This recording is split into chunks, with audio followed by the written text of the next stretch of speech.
Welcome everybody to another episode, and joining us tonight is a special guest all the way from Portland, Maine, I believe, or Maine, I'll just say in general. But it's an honor to have Romano on. You have quite the biography, if I can even say that, because you were sending me stuff, and I've been trying to do my own little reading too. But you're a busy man. Well, thank you for that. I mean, the timing of this is interesting because I just am getting home from a conference in Michigan.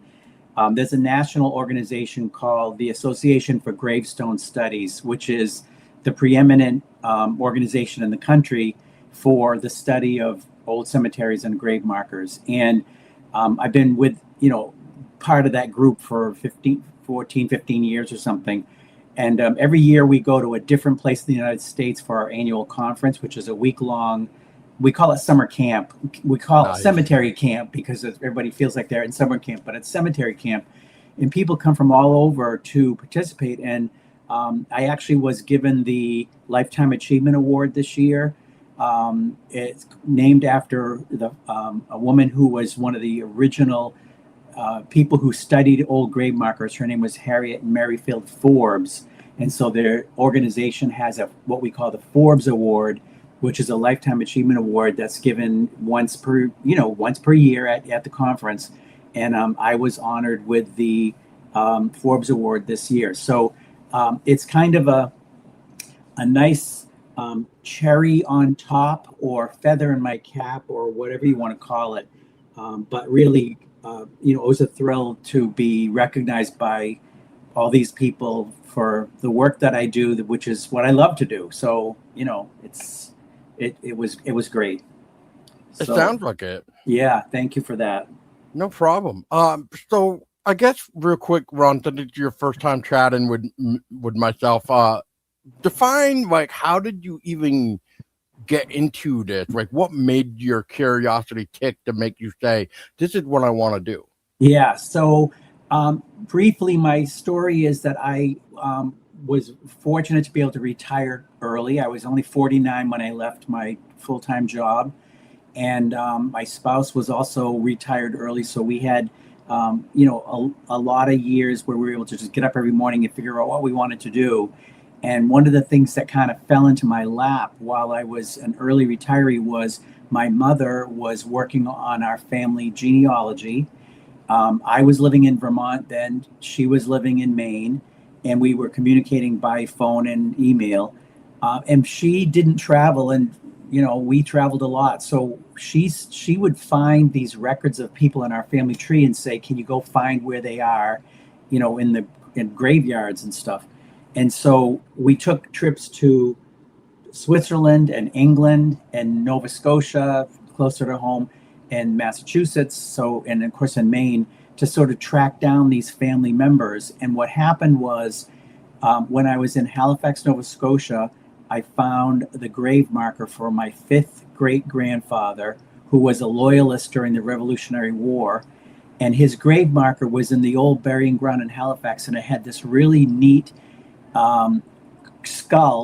carved skull with an offset pair of crossed bones, almost like you think about a pirate logo with the skull and the crossed bones. So these were side by side and really rustic, but it was a really cool looking stone. I was fascinated by it. And I thought to myself, gee, when I get home to Portland, I wonder if I can find something similar, closer to home. So I got back to Maine and I poked around in the old graveyard here in Portland, which is 350 years old, and I found some really interesting gravestones. And so I just fell into it. And then I sort of looked at them and studied them. I reached out to a friends group. I told them that when I was in high school, I was a tour guide at the Henry Wadsworth Longfellow House in Portland. So I was used to doing tours and learning about historic sites. So anyway, I started doing tours at the cemetery. Then I joined the board, blah, blah, blah. And that was like 12 years ago. And all of a sudden, I've published 5 books. I've written a multitude of papers. I teach gravestone symbolism class. I speak all over the place to historical societies and public libraries. on gravestone symbolism, early stone cutters in Maine, and I designed tours of historic cemeteries. I've got more than 20 different sites that I've designed cemetery tours at, and I regularly run tours at 6 of them. And then on top of all that, I just get this, award. It's like, it's amazing how much it's taken over my life. And I do it because I love it. It's just such a great way to keep busy in my retirement years, And I love history. I love research. I love sharing that stuff with people through tours and programs and all that stuff and writing books.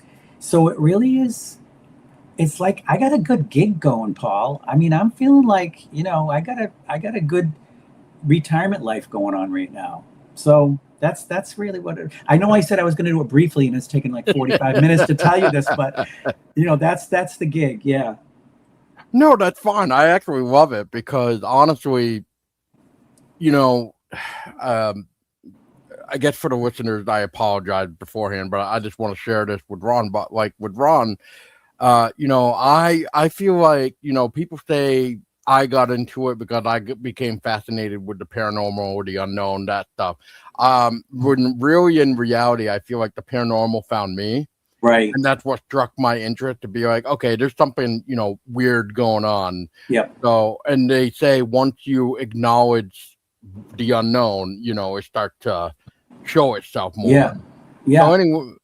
So anyway, kind of like you, like I became fascinated with some of the history. Like I remember, I don't have the book in front of me right now, but like it's an old scholastic book of like Civil War ghosts. But like I remember having to do a report on the Civil War battle for Gettysburg and all that.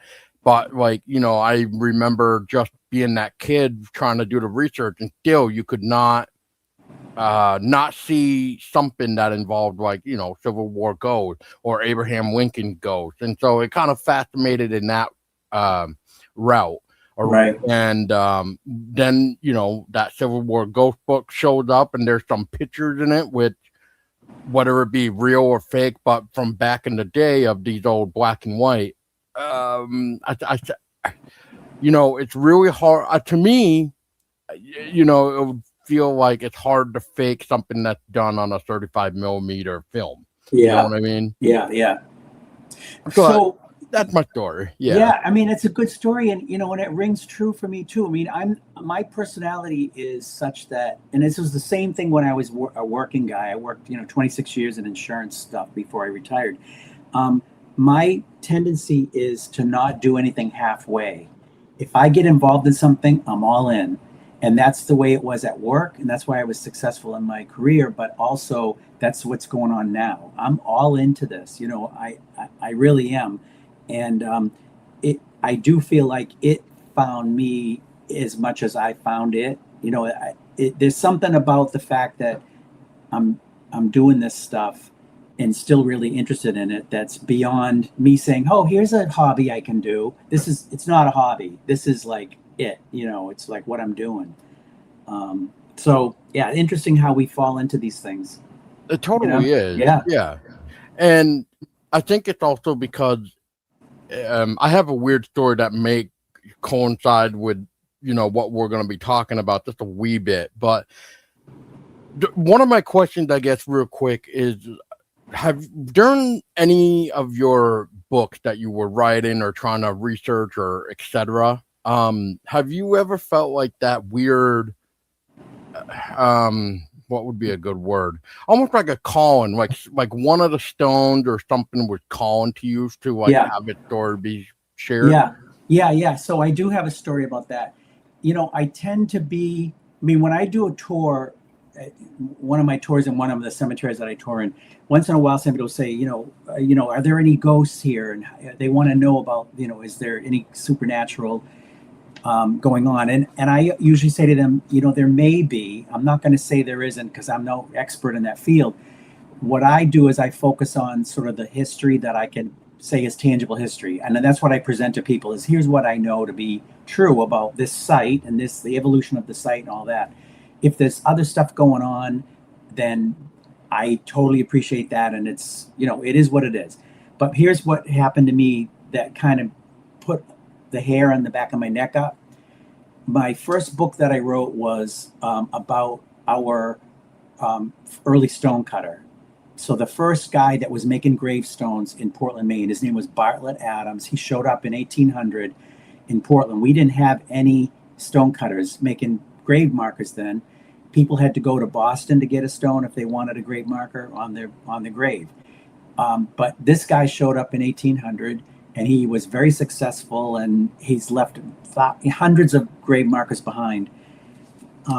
Anyway, I was doing this book about him, writing his life story, showing images of stones that he carved, talking about his family, talking about the other men in his shop who worked there for the 28 years he was open. I mean, I really, I dove into it and was telling his story. One day, so I'm writing and writing and writing constantly. It's my first book, so that came harder than the other four have come to me. I was walking around in the cemetery one day, and I walked over to his grave because he's buried at Eastern Cemetery. And when I got to his grave, there was a pen sitting on top of his stone.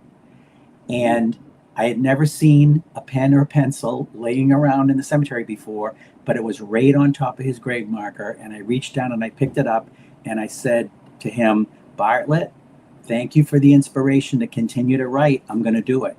And I really felt like something was going on there, that I found this pen, which is the tool that we write with when I'm in the middle of writing his story. It just kind of freaked me out a little bit.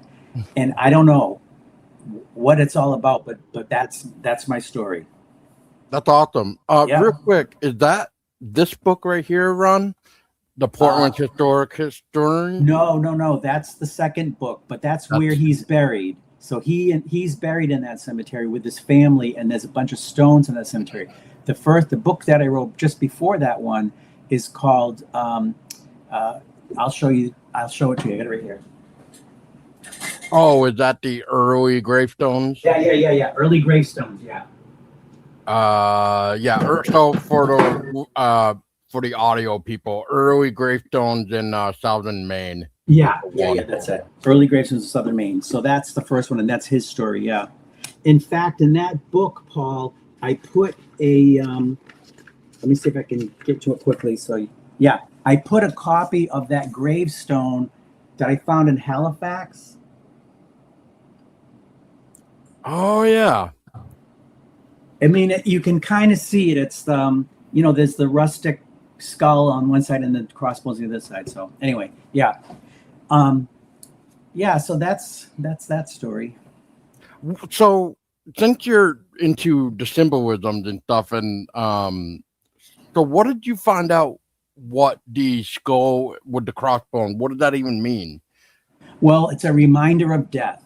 So in the colonial period, many of the grave markers had symbols that were reminders of death, and many of them had inscriptions that were reminders of death. And the idea was people understood that this was a temporary place that they were occupying, and that you should strive to live the best life that you can while here, because it's just a temporary place. So on grave markers, we see things like skulls and crossbones, coffins, shovels and pickaxes. We find hourglasses with the sand that's all run through already. Yep. It's the time has passed. Even the inscriptions say, things about remember you must die. Memento mori, remember you must die. We all die. Those were the concepts of the colonial period, really, that sort of drove that home. And it was both in the pictures and in the words that they found on the stones. And then that evolves over time. That changes to more natural symbolism for during the 1800s and stuff. But yeah, so all those little symbols that you find on early grave markers, they all have a meaning. And, many of them are simple reminders that we all must die, but other ones later on are representations of people's lives being cut short. And that's the new book that you just got.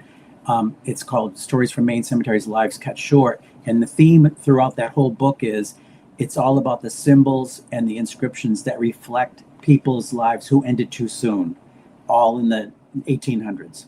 Yeah. Yeah.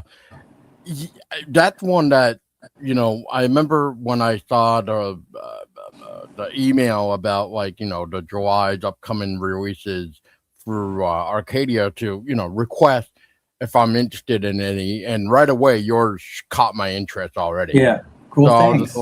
just like, well, I mean, I honestly think what you're doing is a great way to keep stories alive. And what I want to go off of that being said is how you were talking about with your story about your ghost. Like, you're not sure, you're not an expert, you don't have to be, but I don't know if you've ever heard this, but the more, like, just by you doing your tours and sharing their stories, you're giving that energy of keeping them alive. Yeah. And that's really important to me. So, one of the things that I tell people when I'm doing a book tour, because Mm-hmm. I'm on a big book tour right now through Maine for this new release, and I tell people right up front, if you've read any of my books, you will notice that I don't write about the famous people, because everybody can find out about the famous people by just going online and looking in a million different places. What I do is I focus on the people whose stories were lost over time and whose names were forgotten. That's what I like to do, is put a spotlight on the ordinary people of the community who might have lived an extraordinary life that just never got noticed. And so that's really what I do, is I talk about the ordinary people who lived in a certain area at a certain time, and I tell their stories. And that's what I really prefer to do than to write a book about the most famous people. Everybody else can write about them. I don't need to do that. Right, So, right. one of the things that I'm actually most proud of on this theme is in the new book. The last chapter is about the Paupers Field in Scarborough, Maine. And what happened there was I do tours at that cemetery, Dunstan Cemetery, and as I'm taking people through, my pathway through the cemetery always goes directly across this open field from one site to another site, and that's the Paupers Field. And I just always walked through it and never really paid attention to it. But I decided that I wanted to take a deep dive and figure out what's going on there. So I did a ton of research, and I was able ultimately to identify about 40 people who were buried there, whose names had been just completely erased from the records. And what I did is I gave them their names back. I created Find a Grave listings. I don't know if you know about the website findagrave.com. Yep. Okay, so I created listings for each one of those 40 people on Find a Grave, so that they now have their name back and their story. That's amazing. And I got a memorial stone put up in the field. I convinced the Historical Society in Scarborough that we needed to remember these people. And I made a pitch for memorial stone, and they agreed. They went to the town. The town agreed. We did some fundraising, and we just did an unveiling of the stone last month. Oh, In the wow. Paupers Field. Yeah, we just did it. And it's just, it's, to me, that's a That's good what thing. this is all about. Yeah. It kind of is. And Yeah. what's been nice is that there's been a few people who have seen information about that from other communities and said, hey, great job. I think we should do that where we are too. Because, a lot of the other towns have these populations of disadvantaged people who just got erased over time, and we can bring them back. And that's what this is about. So, yeah. Geez, Ron, you sound like a dude that I would be very interested to talking to more about, just because there's a couple cemeteries here where, as I've walked through them, I don't have a picture to back this up, but that's just the way, this type of stuff is. You never know what you're going to talk about.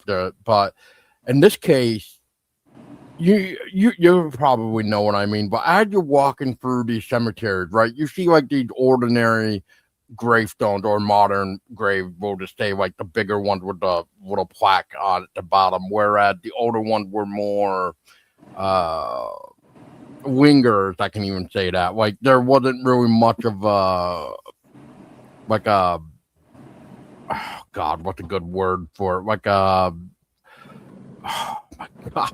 Anyway, it's not. It doesn't seem like the stone itself is like on top of like let's just say a pedestal or something like some Okay. sort Yeah. of Yeah.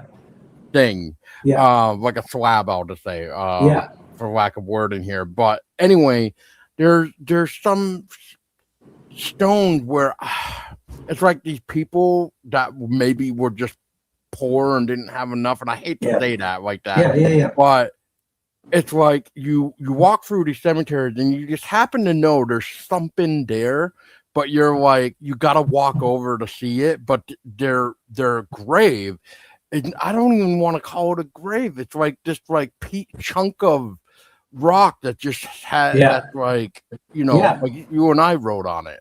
Yeah. So, but that's what happened. So, for people who were unable to afford a true professionally made grave marker, they often and mark their graves with a piece of wood or a piece of field stone or what we call found stone. And sometimes they try to inscribe letters onto the found stone themselves, and they were successful in that. And other times, not so much. But there's a lot of people that did that. They marked graves as best they could at the time because they didn't have the money to get a stone. And what happens is over time, those get lost because, a mower plows through and just takes out the stone, or the piece of wood rots away and then you forget there's anybody there. And the family, 2 generations later, and people don't remember who was there. So it's great to find a truly made grave marker that's inscribed and has survived the time well. But the reality is there's a gazillion people out there with unmarked graves, for all kinds of reasons. And, so that's absolutely true. But that's what happens to me is when I go into a cemetery and I start walking around, I look for that. What am I finding that's unusual, different? What gets my eye? I go look at it, take a picture of it, do the research on it, figure out what the story is, and then take it from there. And that's what I do, is look for the unusual. Whether it's a stone material, whether it's the words, whether it's the design, all kinds of things can catch your eye, and that's what I do. Yeah. Right.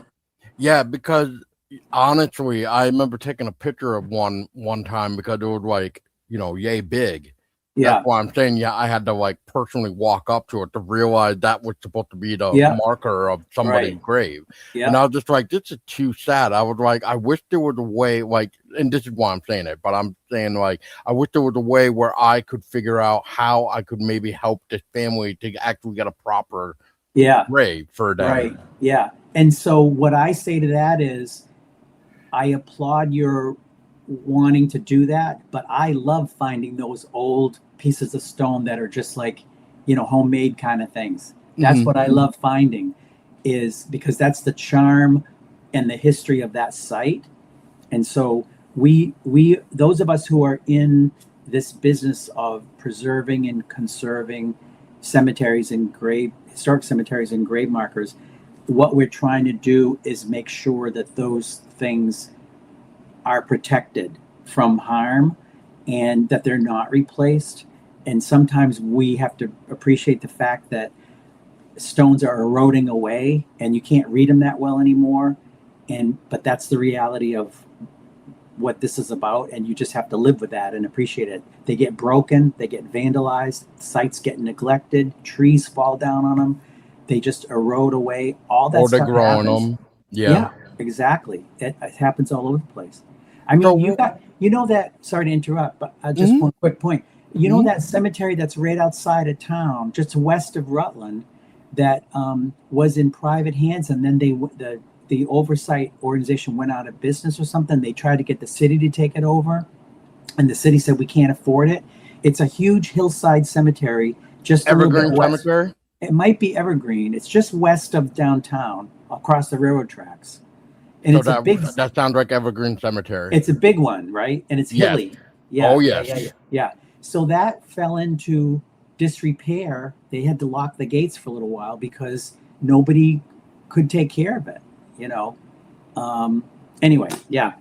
Yeah, they lost funding for the caretakers. Yes. Right. And when I last went in there, there's some I'll just say flyers for lack of word in here, but they have some of these like flyers hanging up where you can scan this QR code to donate money to help. Oh yeah, yeah, Make sure that it is taken care of. yeah. So the Vermont Old Cemetery Association, VOCA, we call it. They've been working in there to try and clean stuff up and keep, repair some of the monuments and straighten them up and doing some work. It's all volunteer though. They're all volunteers, but they've been working a little bit in there to try and pick up the slack because the place is a beautiful cemetery and it deserves to be protected. And it's just, it's up in the air what's going to happen to it. Yeah.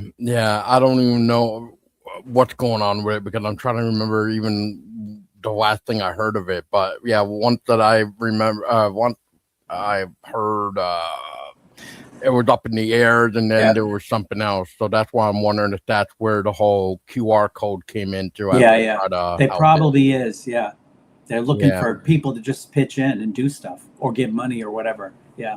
There's another one too, besides Evergreen, which, by the way, I've noticed like almost every town, at least around here in Vermont, like there's another one I just found in New Haven, I think. I think that one's also called Evergreen. Yeah. There's the one also in Pittsford that I just recently found out that's also Evergreen. Like I'm just realizing there's a lot of Evergreen cemeteries, so it's like it's hard to keep track of which one people were talking about at times. Welcome to my world, Paul. Welcome to my world. The same thing goes here. Laurel Hill and Greenwood and Evergreen, those are all big ones. And it seems like they're a dime a dozen. What happened was there was a movement in our country in the early to middle 1800s called the rise of the rural cemetery. Do you know about this? No, I'm gonna say no. Do you want me to quickly go through it with you guys? So please. The rural. Okay, so in the colonial period of our country, there were basically three kinds of places where people got buried. The first was in their own backyard. So for the rural communities and farming communities like that, people just set aside a patch on their own property and they would bury their dead on their own yard.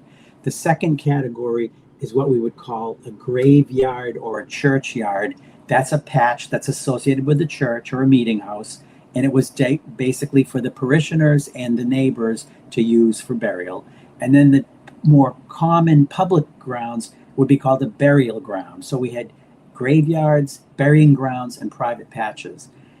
All of those get filled up as the population is growing in New England especially. And by the 1830s and 1840s, there's a new movement that arises called the rural cemetery movement. And what happened was communities started to set aside big patches of land outside of the city center in a rural area, and they would make them into like parks with winding roads for the carriages to go through and lots of trees and shrubs. And they would leave the hills, instead of leveling it like a farm, they would leave the hills naturally.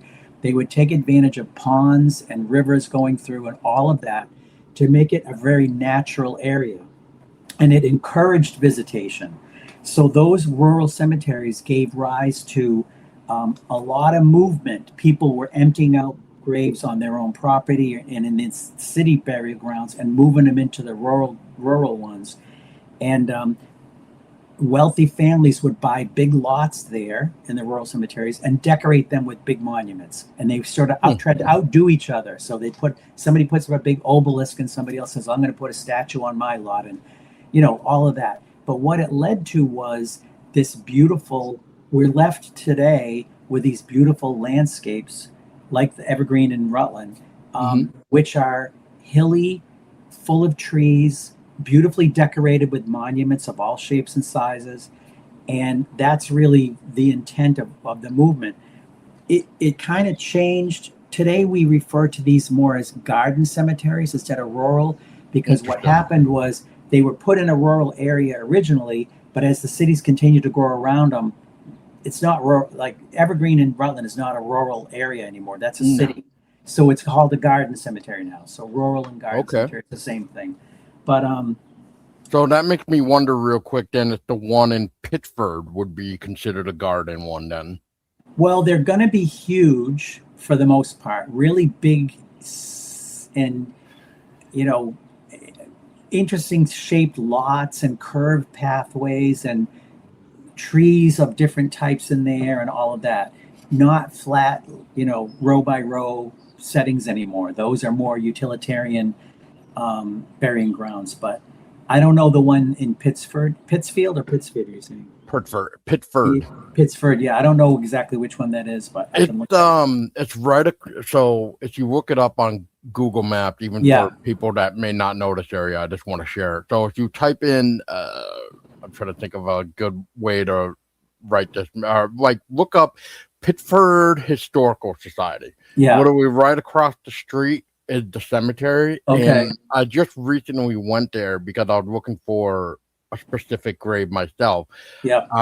Anyway, there's some hills, there's some weird pathways, there's two entryways because one is like the main road and then one is like on a side street. Yeah. I'm assuming there once was a time there was another entryway, but it looked like they completely did away with that one, but it looked like there was at one point up in there. Anyway, the point to this is it's not in a row for sure, but there's definitely some hills. There's definitely tons of ways, so that's why I'm just wondering. It might very well be. One of the other clues to that is if you Google that cemetery's name, if you look on findagrave.com for it, or if you Google it and you look at the town records and say, when was this cemetery established?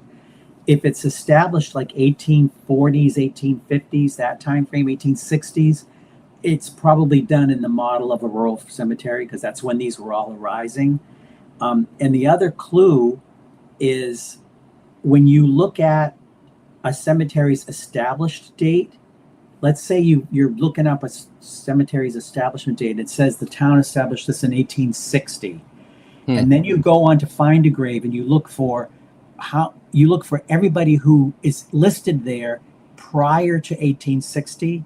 And you see a ton of names, guess what? They were all moved in from other cemeteries. They were all dug up from the original graves and brought in. And so that's another indication that you've got a rural cemetery because these were centralized by towns and they encouraged people, farmers and others, to empty out this private lots and move people in.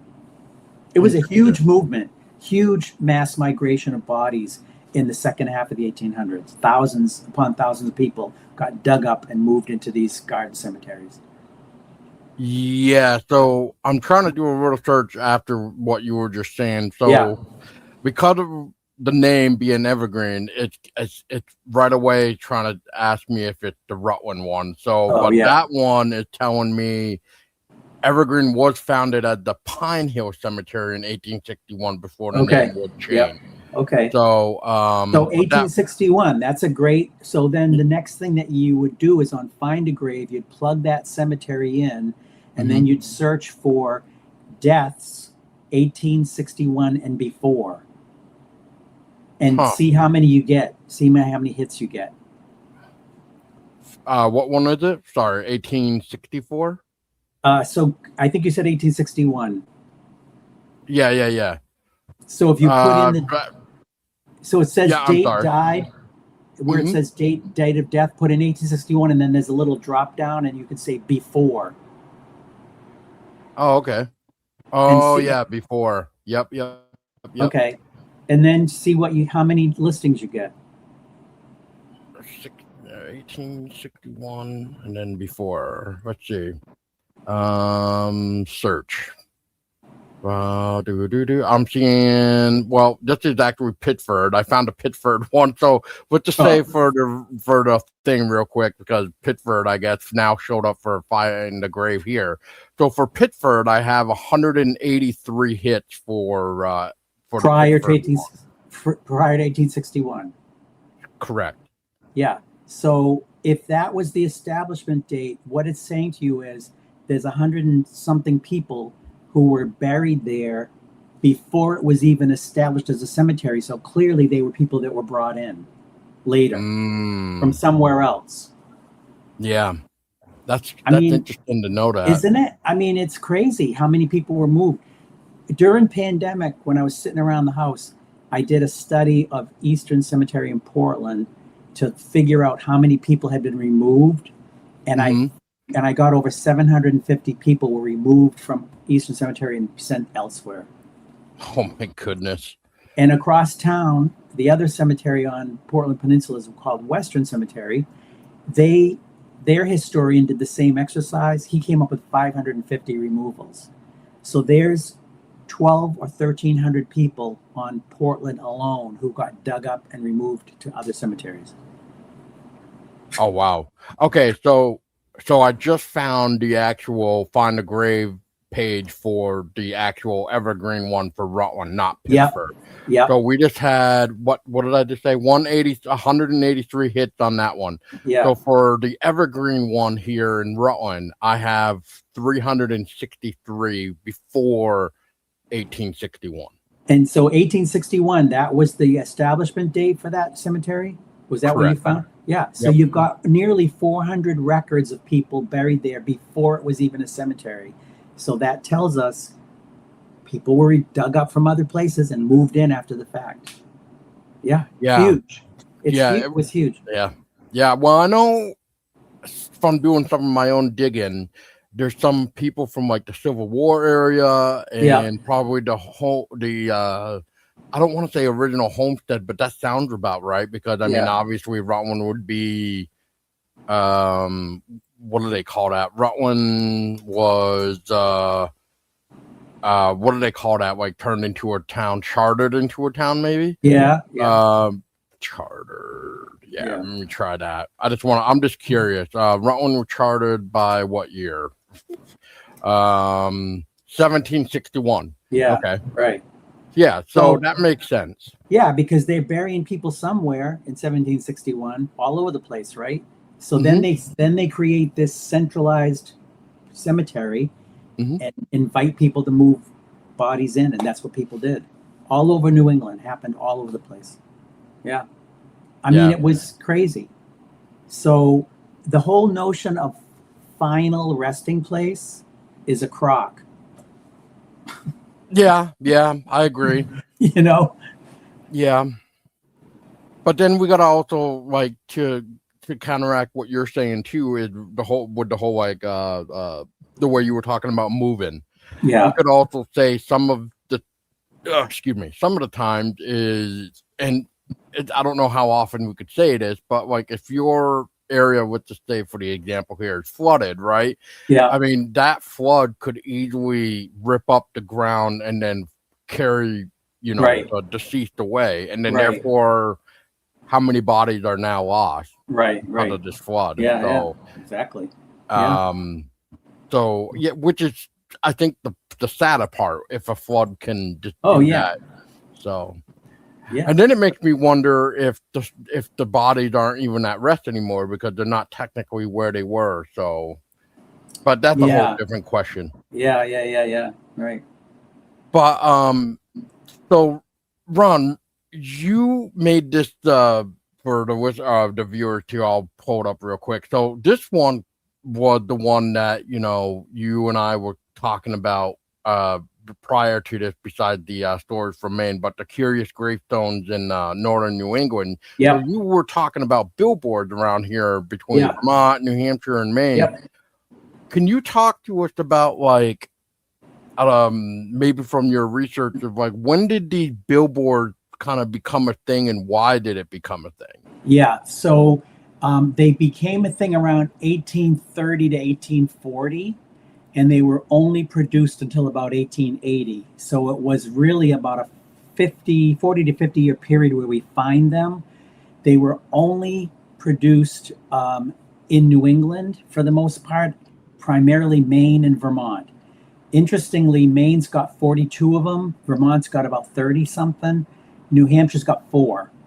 That's it. So in between the two states where there are lots of them, I mean, they're still pretty rare, but you know what I mean? There's only 4 in New Hampshire. So I keep working with New Hampshire people to say, go find them. There's got to be more out there. basically what happened was when I was writing the book about Bartlett Adams, the other book we talked about earlier, I surveyed a bunch of cemeteries, like 250 cemeteries or 300 cemeteries in southern Maine. I was surveying, looking for Bartlett Adams' work. And along the way, I found a few of these huge grave markers that looked like signboards that I was calling, they looked like a billboard sign because they're big slabs up on posts. And I just kind of set that idea aside for a few years. And then I kind of got hooked on that notion and went deep diving into it to discover them and to capture them all. And ultimately, as I said, I got about 40 something in Maine and then moved over to Vermont and found about 30 something there. So they are quite rare. They are mostly big marble slabs for whole families listed on one slab, elevated up off the ground on posts. And they do look like signboards. The cover you showed is a good example. It showed you how they're elevated up on posts as opposed to being stuck in the ground or sitting on a base stone like most grave markers are. And so, the question is, why did they make them like that? And some people say, well, it would have been above the snow line so people could see them. It might have just been a variation of a grave marker style. Some people wanted tall, skinny ones. Some wanted obelisks. Some wanted some ledger slabs flat on the ground. There's different monument styles, but this really rare type was only around from the 1830s to the 1880s, and really Maine, Vermont primarily. There's a couple across the border in Quebec from Vermont in the eastern townships. Mm-hmm. There's a couple, 3 of them are in western Massachusetts. There's a couple in Pennsylvania, a couple in New York, and then 2 in Ohio. But truly, the true ones that I've studied and written about, there's only about 90 that are known between all the places. And the history of them is reminiscent from a monument style that came out of England called the grave board or the grave rail. And what they did is they created these signboard type grave markers up on posts that had the inscription of the name of the person on them. And they set them not at the head of the grave like ours gravestones are, but parallel to the graves. So they were grave rails lined up. So you'd see a grave rail, long and narrow grave rail, then a body, grave rail, body, grave rail, body, set up that way. Really unusual. And I think what happened was there were some stone cutters who came over from England to New England, had memories of these grave rails and grave boards that had been created overseas, and they, rejuvenated them for a little while. They didn't last because these stones are so friggin' heavy that they would crack and break and fall. And I think it only took a few decades for them to realize this is not working well. Right. We're not going to make them anymore. There are more billboard monuments that are at risk than that are solid. And so many of them are cracked, falling, breaking, that because it's huge slabs being elevated up on posts, and the weight is just too much. They can't withstand the winters and the freezing rain and all that environment. Stuff. Yeah, it's too harsh. Yeah. So funny enough, on the back of the book, which I actually do not have the picture of the back of the book. Well, maybe I can do this. So this real quick on the back of the book, there's some interesting examples here. Yep. So ironically, Ron, before you and I were talking, I was thinking about it, and I kind of skimmed through your book again one last time before our chat, and I actually remembered that when my lady and I were bored I call it bored, we call it road trip, but like when we find a cemetery sometimes and we haven't checked it out, we go and investigate to see what there is. So this one is I just saw the name and now it's brain farted me, Greenwood Cemetery from Bristol. I don't remember the cemetery offhand, but chances are good that it's either Evergreen, Greenwood, or Laurel Hill, since that's the same names they continue to give to all these cemeteries.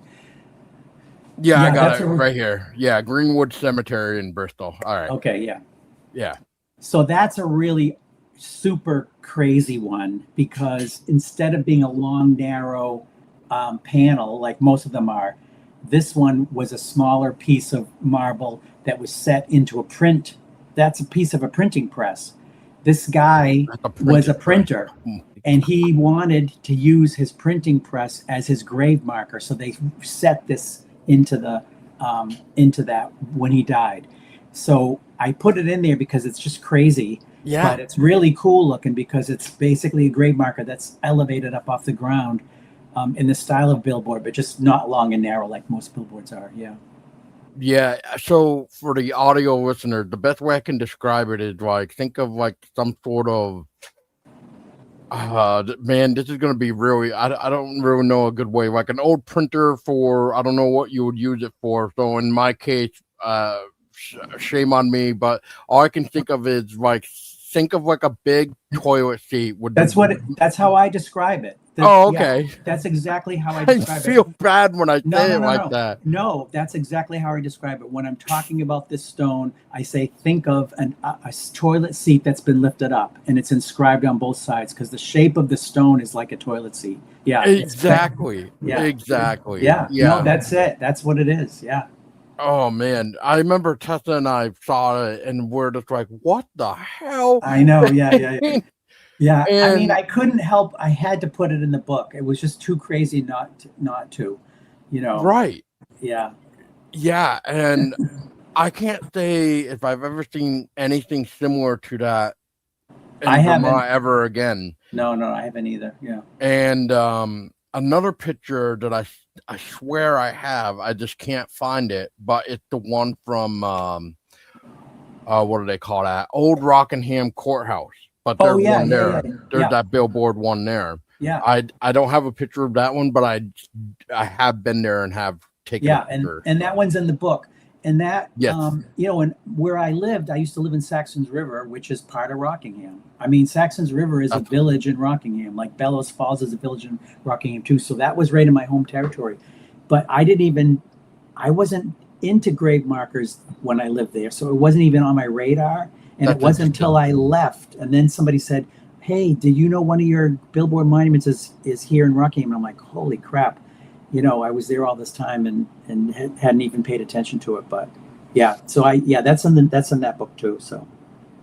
Yeah. Oh, that's Cornish. Okay. So I might be Raw Heritage, Rockingham. So yeah, this picture is kind of small, but yeah, let me see if I can do my best here, but it's right there. Yeah. It's a little bit small. It's a classic, large marble slab that's elevated up off on posts. So yeah, pretty cool.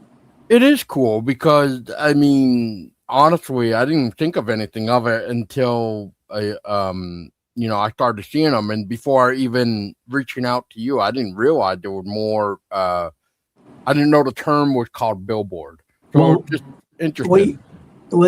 I'm the one that made that up. So, you're the one that made it up. Yeah. So I'm the one that made it up, and now it's basically the industry is using that as the term. So I hear from people all over the country saying, I think I found a billboard monument. So, it's sort of taken off, but it was my invention to call it that because in my notes, when I first started this 15 years ago, I had written in my notebook as I was doing my survey, looks like a billboard sign. That's what I said.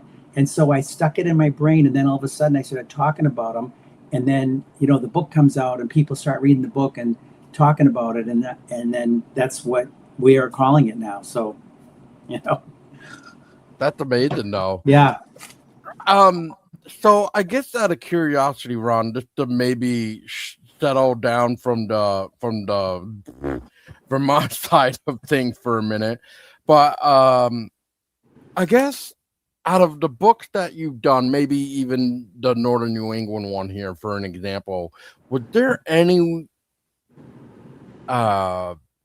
cemetery where maybe it was a challenge, or maybe as you were getting ready to edit the book, maybe that's when you got this other this hit that, hey, you should check out this cemetery because maybe you didn't stumble upon it before. Like, I guess in what I'm trying to, say for the question is, was there any for any of your books or even this one in general is like there were just too many that you couldn't fit them all in one book? Yeah, so the main collection, I got everyone that I could find, and I asked for help from the Maine Old Cemetery Association membership. There's almost 1,000 people in that group all over the state. And as I was talking about this project and saying, I'm doing a book about these really unique monuments, if you know of one, please let me know. So I got some leads from people there.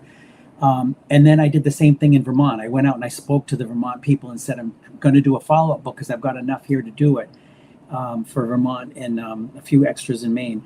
But the one of the things that I wanted to do in doing the research for both volumes of the Billboards books, I wanted to meet them. I call it meeting the monuments. I wanted to go and see them in person. I wanted to bring my tape measure. I wanted to measure them. I wanted to touch them. I wanted to photograph them.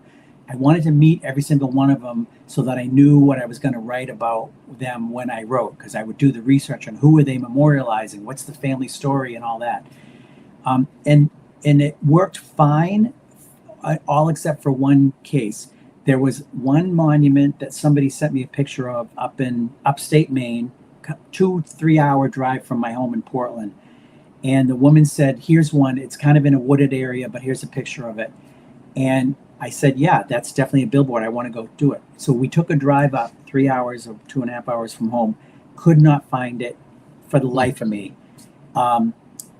Came home feeling dejected and feeling like I'd wasted a tank of gas, and waited a few months, and then I decided to give it another try. I looked on Google Maps. I looked on the town's website. I thought I had it nailed down perfectly on where to go. Took another drive up north, got there, could not find the damn monument again. I called the town while I was there and I said, I'm on route XYZ. I'm trying to find this teeny little cemetery that's off the road to find this monument. And the woman said, oh yeah, I know what you're talking about. It's pretty hard to find, but she said, you need to go, a quarter of a mile up the blah, blah, and then look for a little trail off to the left. I said, okay, thank you very much. I'm going to give it a try. I tried it. I could not find the trail. I couldn't find my way around. So I gave it my old try twice in a row. Could never find it. So that's the only one I never was able to actually touch and measure myself. I relied on the picture from the woman who would send it to me, and I did find records about it online. So it's in the book, but it's the only one that I never got to actually meet and touch. Yeah. All the ones in Vermont, I did. I mean, I put 5,000 miles on the car going back and forth to Vermont to go to all these cemeteries. And all the New Hampshire ones, I was able to see. All the Maine ones. I mean, the 3 in Massachusetts. The couple in Quebec, I went up to see those as well. So, yeah, I've got all of them down except for, the ones outside of New England and that one in Maine, which I've just given up on. I don't want to see it now. I'm over it. You won, you Gravestone in the Woods, you won. I'm done with you. So, you just out of curiosity, I don't know why, since you just said more up north of Maine, but one of my bucket lists, maybe down in the near future, would be what do they call it? It's like the GO train area. Yeah. Have you been there? Wait a minute, what is that? They call it the GO train area in Maine. Oh, no, I don't know what that is. Really? It's like a place in let me see if I can pull it up real quick. Is it way up north? Yes. Aroostook County? They call it the county way up there? Northwest Piscataquis. Piscataquis. Yes. Yeah. Yeah, that's where the GO trains are. Apparently. Go like GOAT? Yeah, like GHOST. Yep. Oh, Ghost. Got it. Okay, Ghost. Let me see if I can pull it up real quick. Oh no, I don't know about the Ghost train. No. Yeah, it's fascinating. Let's see here. Let me see if I can pull it up real quick for you. So it's here it is. Hopefully you can see it. I can look it up too. Right here. This is the best I can do. But let me see if I can zoom in. Is that yeah, cool. So that Yeah, actually runs. It does a trip up there, or is it a stationary train that you visit? no, these trains are just like abandoned. Like Oh, okay. they're just there abandoned in the woods. Oh, okay. I do not know about them, but I'm gonna look it up. Yeah, ghost trains. Okay. Yeah, like there's a lot of fascinating things in Oh, this neat. area. Yeah. Wow. So like So it's yeah, like abandoned. Abandoned. yes. Yeah. Okay. Got it. Yeah, so it's I'm trying to figure out there's a lot of pictures for this, but I'm just trying to figure out if there's like a way to maybe determine. Yeah, there's a lot going on here. So Wow. like here's one during the winter even. Yeah. So but I'm just curious because I would just love to see the weird abandoned trains in the woods. Yeah. And Yeah. then No, I don't know about them. So you should come. Yeah. yeah, I totally should. Cool. But it's been a while even because I used to go to like Old Orchard Beach in Oh Maine yeah. for family trips and stuff like that. So Yep. but yeah, I think if I remember right, this would be a pretty gnarly trip to get over to where I the would think so. You're probably gonna have to come like down southeast and then go back up again. Yeah, Piscataquis County. yeah, that's got to be like Yeah, way up there. that's a few hours for you. Oh yeah, it's gonna be. Let's see, I'm plugging it in right now. Oh god, yeah, Because it's gonna be yeah, I 7 think it's, hours and 14 minutes oh for me. wow, okay. Yeah, Oh, yeah. geez, That's long haul, yeah. yeah, it is a long haul, but would it be worth it? Oh yeah, Yeah. Do it. but yeah, totally. I'm just trying to think here, Ron, because oh well, not real quick before maybe we wrap things up. So we'll talk about your new book once again. I'll pull it up. Yeah. So stories from Maine, cemeteries, lives cut short. Yep. There is one that I am kind of fascinated by because it involved a murderer or something. Yeah. And I didn't know if you could just quickly share about it. Yeah. But it was your chapter 14. It Yep. was a murder in yep. Biddeford. Yeah. So yeah. So basically, that book, what it's set up, it's all again around 1800s people. So I don't write about anybody modern. It's all 19th century. Mm-hmm. The theme of the book is lives cut short, and so it's a series of 5 sort of more robust stories about people whose lives ended too soon, and then filled in around those 5 stories are a dozen other chapters, which are the symbolism, the snapped tree branch, the fallen, the flower bud, the lambs, the slumbering children, the inscriptions, people killed by lightning and drownings and all that kind of stuff. It's all, in there. So that's the way the book is set up. So the story that you're talking about is one of the 5 more robust stories. And it's basically the story of a woman named Rose Vincent who came out of Massachusetts and came up to Maine to work in the mills. She had a very jealous boyfriend whose name was Fred Savage. And basically, they were both married to other people at the time. They had a little love affair. This is 1878. They're both, lower income people. She had a bunch of kids. And so he gets jealous because she goes down to Massachusetts, and he follows her down there and sees her with another man. And then when he brings her back to Maine, he confronts her and says, were you with this guy? And she admits it, that yeah, she was hanging out with this guy. Well, he's very jealous. He decides to take her out for a little boat ride on the river. And when he does, he puts some stuff in her bottle, so they're having a drink, and it kind of knocks her out a little bit, and he strangles her. He ties her up. He strangled her, so she's dead. He ties a rope around her ankle and ties her to the wharf and leaves her there, assuming that the tide's going to take her out and that people are going to think she just drowned on her own or something. What happens is the next day, a fisherman that's going down the river to go out to the ocean to go fishing discovers the body on the rocks and thinks that this is a routine drowning until he sees finger marks on her throat and a rope around her ankle and realizes this is no ordinary drowning. This is a murder. What happened was, because I'm not going to give it all away because I want people to read it, but what happens is that her body was held in the receiving tomb in town for a while until they could identify her. And this murder created such a sensation in Biddeford that thousands of people lined up to view her body. I mean, the police reported in the newspaper that they had thousands of people coming through to look at her body and try and identify her, just see her because they were interested. And so her jealous boyfriend, Fred Savage was his name, was the number one suspect, and they quickly tracked him down. Basically, the story that's in the book tells the story of his trial, his life in prison, who they left behind, and it fills in the details about what happened to her. So yeah, she lost her life too soon, left behind some kids, and it was just a sensational murder. And it's a story that was largely forgotten because neither one of them were famous, and then I discovered the story and started to research it, and it's like, holy smokes, this took over the town for weeks. They were just totally, enamored by this story and what had happened. So yeah, so there's that one of the stories. Then there's the Poppersfield story. Then there's a African-American barber who was accused of manslaughter in 1828 and had to go on trial. And you have to imagine what it's like for a black man who killed a white man in 1828 to go through that process.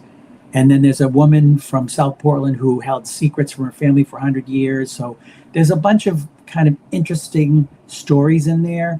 And then again, we get to the symbolism and you see what the symbols, how they reflect lives cut short. So I'm proud of this book.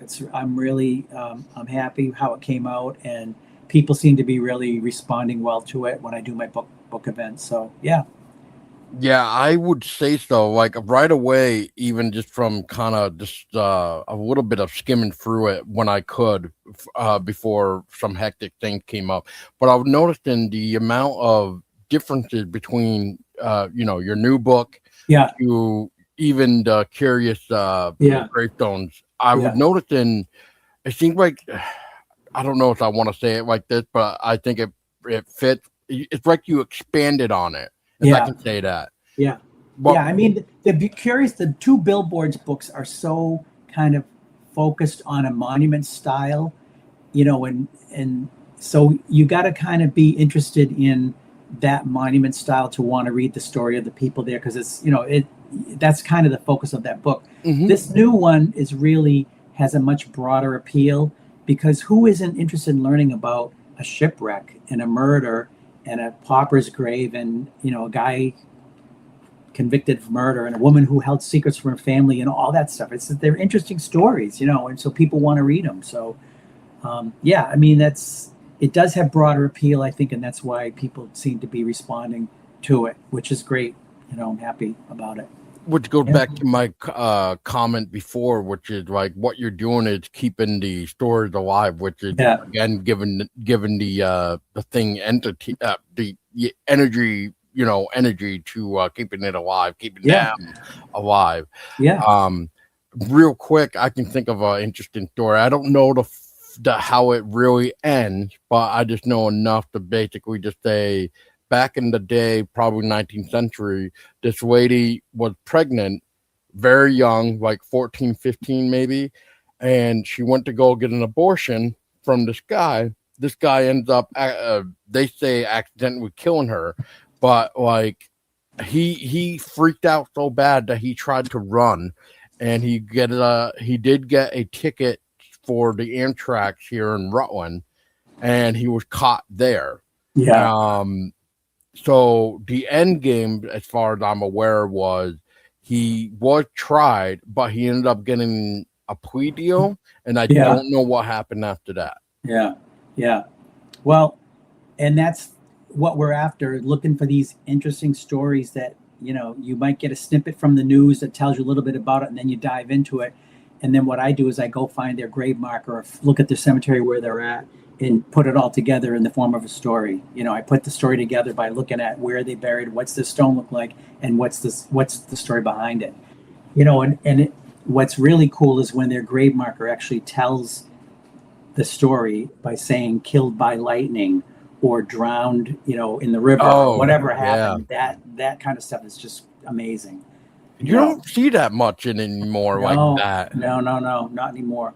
Which is why we want to protect these things, and That's a good idea. share Good them. point. Yeah. Yeah. That's what it's about. Well, all right, Yeah. Ron.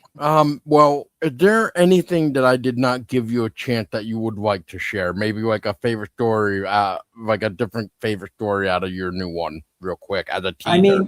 I think we've kind of covered it. I would just say if people are interested, I know you guys are Vermont based and I'm in Maine, so there's a difference there in the state.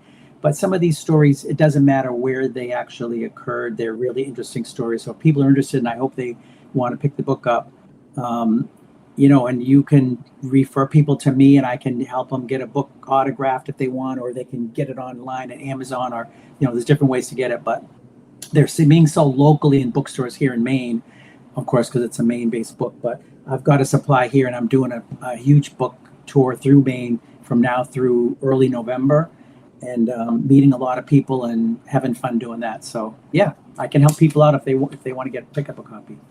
Yeah, and I can do a shout out real quick for both these books actually. From my recent trip is Bear Pond Books actually does carry these. Oh, both good. these Good, books. good. So great. The only difference was this was in the history section of Vermont. Oh, okay. Yeah. So and then your latest one, Stories from Maine Cemeteries Why Cut Short, that was more in the paranormal section, which I thought was interesting. Really? I didn't know Bear Pond picked up the new book. That's awesome. Yeah, I didn't get to snap a picture of it because it was kind of one of those quick glances. I was like, oh, look. Oh, I'm going to be in Stowe later this month. Actually, I'll stop in there and I'll sign a few of them for them. They love that. Keep me posted. Maybe we can meet up or something. Oh, all right. Good idea. I'll let you know when I'm going to be there. Great. Yeah, definitely. Great.